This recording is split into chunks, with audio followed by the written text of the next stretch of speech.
राजकुमार खूब बढ़िया खाता पीता दूसरे के लिए कहते हैं, दूसरे के लिए तो ऐसी झोपड़ी से ढूंढ के आना, क्योंकि दूसरी से हमें कोई मतलब नहीं है, दूसरी से ऐसे गरीब गरीब का ढूंढ के लाना।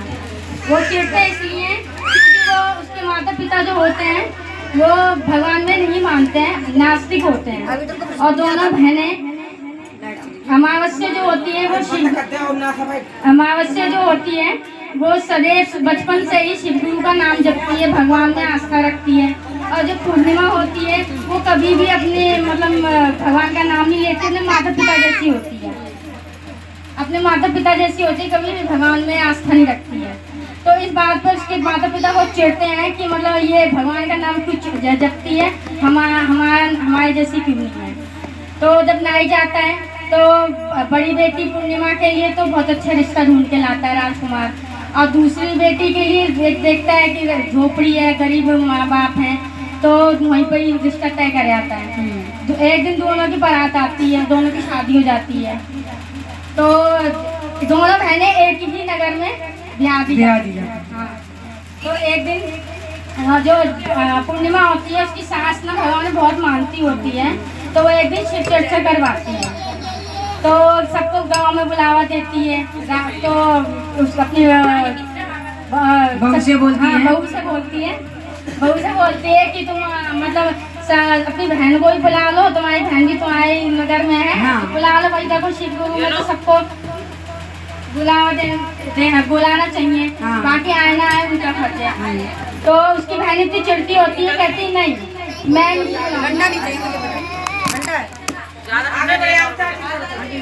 उसकी बहन बहाना कर देती है कि नहीं वो है नहीं, वो मेरे पिता के यहाँ गई हुई है, वो भी है नहीं, आप शिव चर्चा करवाओ। अब हम शिव चर्चा का दिन आता है तो आप जैसे हमारी बहनें सब जाती होती हैं। अब ये बात उसकी बहन को पता चलता है, छोटी बहन को, तो वो कहती है कि मतलब देखो मेरी बहन ने इतना मेरे से प्यार कर लिया कि देखो शिव चर्चा करवाई और मुझे नहीं बुलाया। अब किसी को ना बुला तो थोड़ा बुरा लगता है, और वो भी बहन है, बहन है। तो आप जैसे हम जैसी बहनें जा रही होती हैं तो वो देखती हैं, कहती है बहन तुम्हारी बहन शिव चर्चा करवा रही है और तुम बहन ही तुम्हें बुलाया नहीं। अब देखो कोई बहन किसी की बुराई तो नहीं करेगी, नहीं वो मुझे बुलाया था, मैं जानी भूल गई, जानी भाई चलो आप चलो, तो चल देती है बिना बुलाए। और उसके मन में ही चलता था मैं इसको तो बुलाया नहीं, मैं बिना बुलाए जा रही हूँ, पता नहीं क्या बुरा लग जाएगा, क्या पूछेगी कि नहीं पूछेगी। हाँ, तो वो जाती हैं तो एक कोने में बैठ जाती है। अब ये बहन उसकी बहन देखती पूर्णिमा, तो वो बड़ी चिढ़ जाती है कि इसको तो मैंने बुलाया नहीं, तो ये क्यों आई है। तो वो कोने में बैठ जाती, कहती तो कुछ नहीं है, जो कोने में बैठ जाती है और वो अपनी शिव चर्चा में लीन हो जाती है।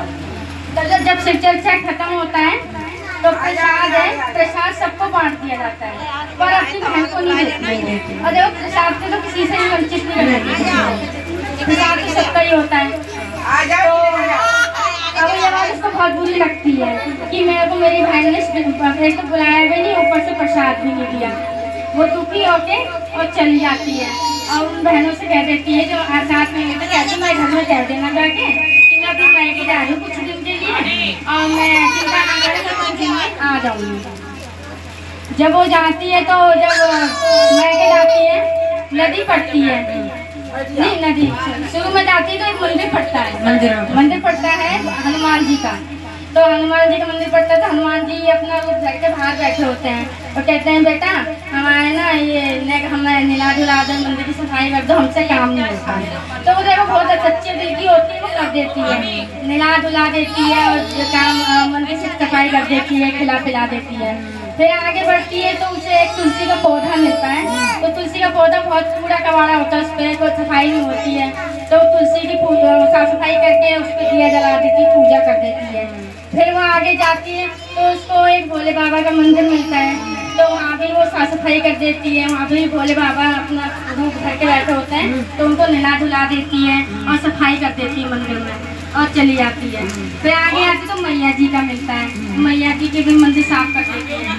फिर और आगे जाती तो नदी पड़ती है, उसका गाँव नदी के पार होता है, तो वो नाव में बैठ के जाती है। तो उससे पहले ना एक बुढ़िया बैठी होती है, वो कहती है उसकी अम्मा यहाँ नाव कब तक आएगी, कि आती होगी बेटा, और ऐसे करो जब तक आती है हमारी जुएं देख दो। तो वो जुएं देख देती है, अब चोटी बांध देती है, कंगी करके बैठ जाती है। तो नाव आ जाती है, वो नाव पार करके अपने मैके पहुंच जाती है। और उसकी भैया भाभी देख के बड़े खुश होते हैं, क्योंकि वो अपने भाभीयों का हाथ बटाती थी।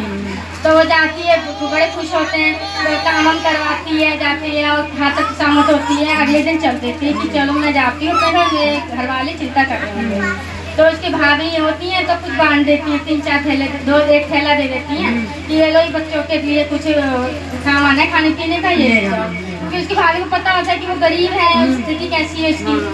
तो वो चली आती, जब वो नाव से वापस आती है तो वो अम्मा बैठी होती है, वो कहती है बेटा आ गई मायके से? क्या हाँ। कहे लो ये थैला हमारे पास पड़ा है, ये भी ले लो तुम, और कहाँ काम आएगा बच्चों के खाने पीने का, पहनने ओढ़ने का, ले जाओ घर पे, ले जाओ घर पे खोल लेना। फिर वो आगे जाती है तो मंदिर में माता रानी का रूप ले मिलते हैं बुढ़िया, तो वो भी देती हैं। तो जहाँ उन्होंने साफ सफाई करी होती, पूजा करी होती, वहाँ सब उनको कठैले देते हैं। तुलसी मैया प्रकट होती है तो वो कठैला देती हैं, और भोले बाबा हनुमान जी सब देते हैं थैला। जब वो घर में लाके खोलती है तो 4-5 थैले हो जाते हैं। इसके बाद घर में लाके खोलती है तो एक में हीरे मोती, एक में सोना चांदी, और एक में कपड़े लगते कुछ निकलते हैं। तो वो जब शिव गुरु की कृपा से वो अमीर हो जाती है, अपनी बहन से 2 गुनी अमीर हो जाती है। तो एक दिन कहती है कि जब जो कुछ भी है वो मेरे पास आ जाए, शिव गुरु की कृपा से आया है, और मैं आज शिव गुरु की चर्चा करवाऊंगी। तो मेरी बहन ने भले मुझे नहीं बुलाया, पर मैं जरूर निमंत्रण दूंगी। तो वो सबको निमंत्रण देती है, अपनी बहन के घर जाती है, कहती है ऐसे ऐसे अपनी कहानी बताती है कि ऐसे ऐसे मैं तो शिव गुरु की कृपा हुई और ना मैं शिव चर्चा करवा रही हूँ, आप आना। तो उसकी बहन चिढ़ जाती है कि ये तो बड़ी गरीब थी, तो अब ये कैसे इतनी अमीर हो गई, शिव चर्चा करवा रही है, चलो देखना पड़ेगा इसके ऊपर क्या मतलब ऐसा जादू हुआ है। तो वो जाती है, तो शिव चर्चा खत्म हो जाती है। वो जब अपनी बहन को नहीं छेड़ती, प्रसाद दे देती है। तो वो जाती है, वो भी अपनी बहन की तरह करती है कि गई, मैं भाभीयों ने दिया होगा मुझे, तभी इतनी अमीर हो गई, मैं भी जाऊँगी। तो मैं भी वो भी जाते तो वो पूछती हैं कि बहन तेरे पास इतना दौलत कैसे आ गई, लेकिन वो सच्चे दिल की होती है, सारी बात अपनी बहन को बता देती। तो मैं के जाती है, कहती है कि मैं जा रही हूँ, मैं के बहनों से कहती जाऊँ हमारे घर पर बोल देना कि मैं के जा रही हूँ, मैं 2-3 दिन में लौट आऊँगी। जब वो मैके जाती है तो बीच में वही सब पढ़ता है, जब वो सब परीक्षा लेते हैं, तुलसी जी पढ़ती है, हनुमान जी का मंदिर पड़ता है, हनुमान जी का मंदिर पड़ता है।